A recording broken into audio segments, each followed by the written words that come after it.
I'm Nick Hogger, and today I'll be demonstrating the simple steps it takes to tie the half Windsor and full Windsor knots.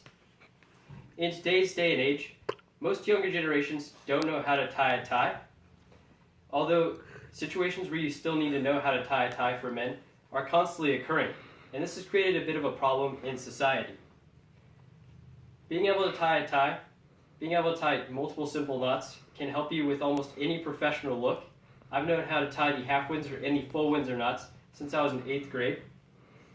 In the beginning, it can be pretty difficult to be able to tie either of these knots, but with some practice and these clear instructions I give you and the visual representation, I'll hope to help all of you be able to learn how to tie a tie.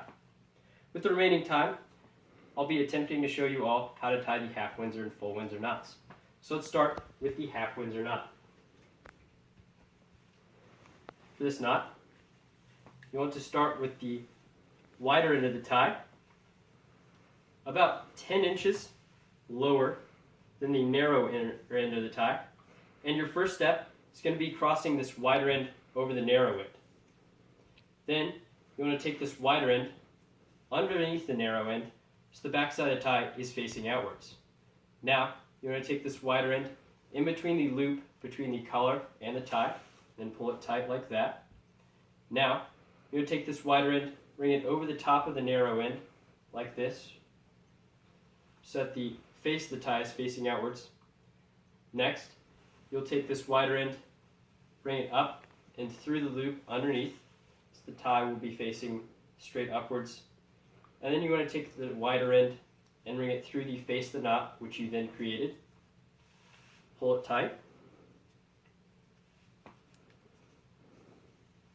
Then you want to adjust the length.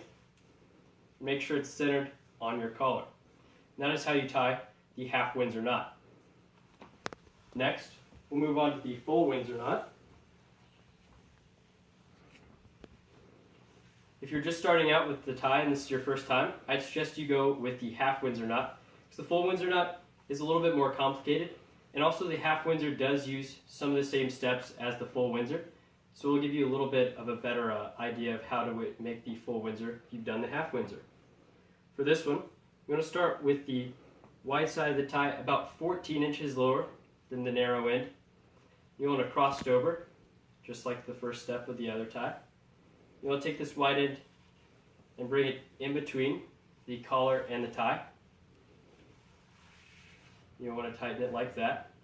Now, you're going to take the wide end and you'll go underneath the narrow end, so the back side of the tie is facing outwards. You're going to take it in between the loop of the collar and the tie, pull it tight like that. Then you want to cross it over the face of the narrow end, so the front side of the face is outwards. Now you want to bring it underneath and through the loop between the collar and the tie, so that the wide side is facing straight upwards. And then you bring it back down through the knot which you have created at the front. You'll tie it tight such as this. Adjust so it's centered. And that is how you do the full Windsor knot.